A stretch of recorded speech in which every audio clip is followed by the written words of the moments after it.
Hey everyone, I'm here with a 2022 6th generation Subaru Outback Limited, and today I want to do 5 things that you didn't know about this vehicle and the 6th generation Outback for 2020 through 2023.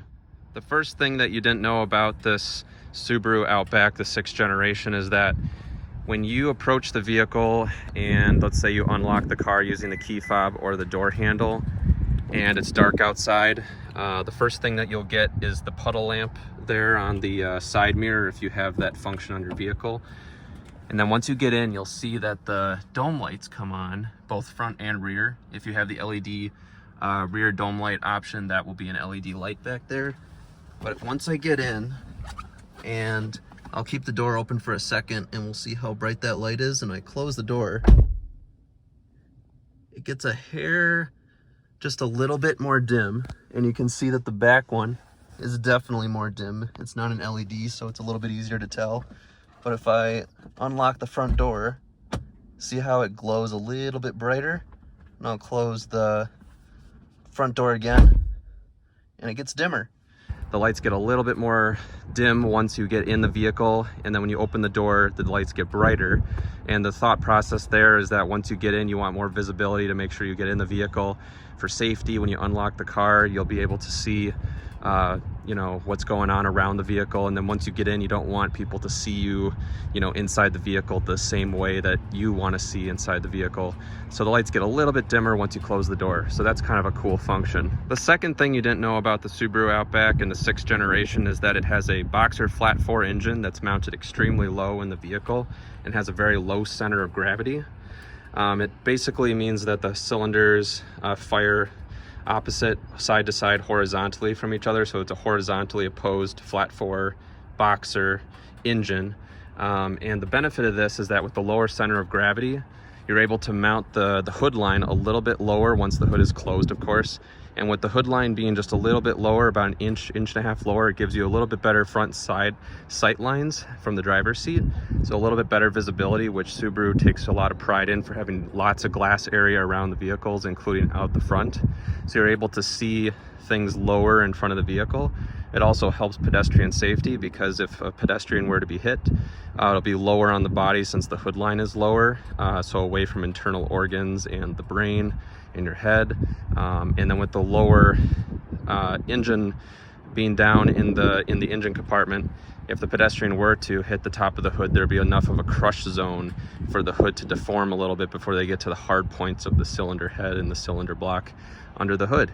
But it also means that the engine in a severe front impact can also submarine under the vehicle. And you can see this metal bracket that's back here. And once there's enough force that pushes on the front of this vehicle in a severe front end collision that would crush it more than, 1.5 feet, starts hitting the engine, it will push the engine down underneath the passenger compartment. And this metal bracket here is not only a mounting point for other pieces like hoses and tubing for the AC system and coolant system, but also allows the engine to be pushed down and for it to go underneath the passenger so it doesn't intrude into the cabin. So this metal bracket here that you can tell in kind of a whole system enables that function to go down into the bottom of the vehicle in a front end collision. The third thing you didn't know about the Subaru Outback 6th generation is that with the CVT models, which would include all the North American sold Outbacks, is when you brake torque the engine from a stop. So that means basically putting your left foot on the brake. Try to give you a good view here. Left foot on the brake, hit the accelerator with your right foot to build up the RPMs as you want it. If you want to take off really fast, that will cause the RPMs to rev up to about 2200 to 2500 RPM. And then when you release the brake and floor the throttle, the car will hold the RPMs at 6,000 at redline for the duration of the acceleration all the way until you're done accelerating to maximize acceleration of the vehicle. Now, a lot of auto journalists and test publications that will drive this car will do that exact same thing. They will brake torque the vehicle to get maximum acceleration. So Subaru has tuned the engine control unit, or the ECU, to allow that maximum acceleration with the most aggressive CVT ratio when you're taking off from a stop using the brake torque method. If you were to not brake torque the car and not launch it, but just simply floor the accelerator, it will do the fake Cbt shifts by altering the ratios once it reaches 6,000 RPM.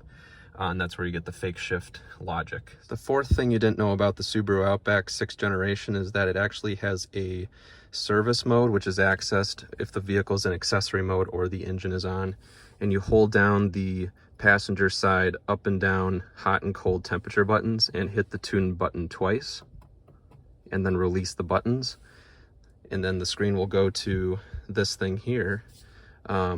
So steering, you can easily manipulate that. Right now it's at -3 degrees, which means it's turning left by -3.8 degrees. If I turn it a little bit more left, it goes higher. If I turn it to the right, it goes positive.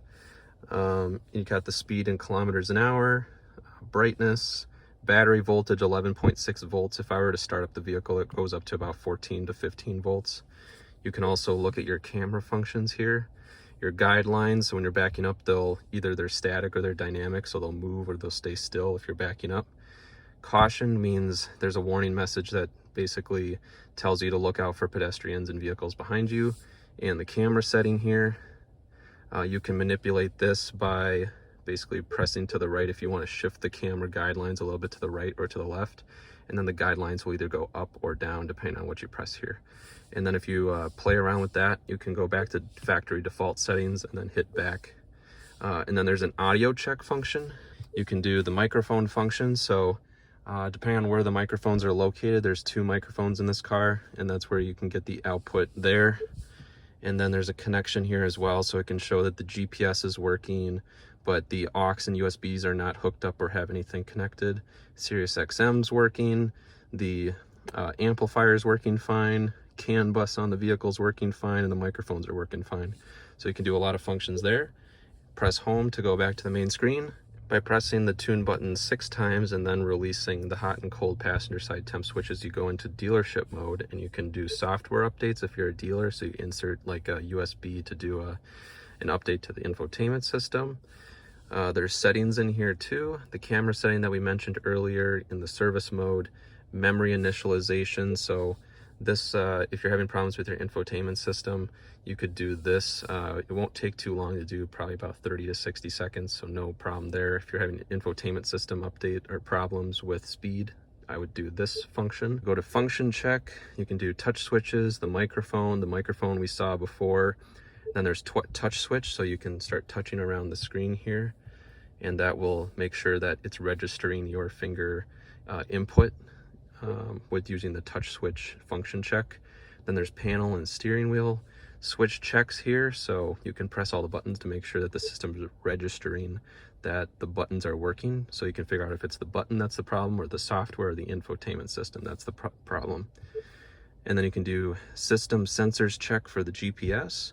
This has a lot of information here, so it's kind of cool to see that all these functions are available using the service mode or dealership mode by pressing and holding these passenger side temperature switches simultaneously, hitting the tune button twice for service mode or 6 times for dealership mode, and then releasing the temperature buttons to get one of those screens to come up. And the 5th and final thing that you didn't know about the 6th generation Subaru Outback, especially with the 2.5 liter normally aspirated 4-cylinder, is that in order to achieve partial zero emissions vehicle status, all you have to do is turn off the vehicle, and when you restart the car, especially on a cold start, it will raise the RPMs up to 1500 to 2000 RPM in order to reduce the non-methane hydrocarbons, which is NMHC emissions. And that high idle cold start helps the emissions function drastically and improves the catalyst warm-up time and the engine warm-up time, because the warmer the catalyst is in the exhaust system, the better the emissions are for the vehicle. And so if I were to start it up here on a slightly cold engine, it should raise the RPMs up a little bit.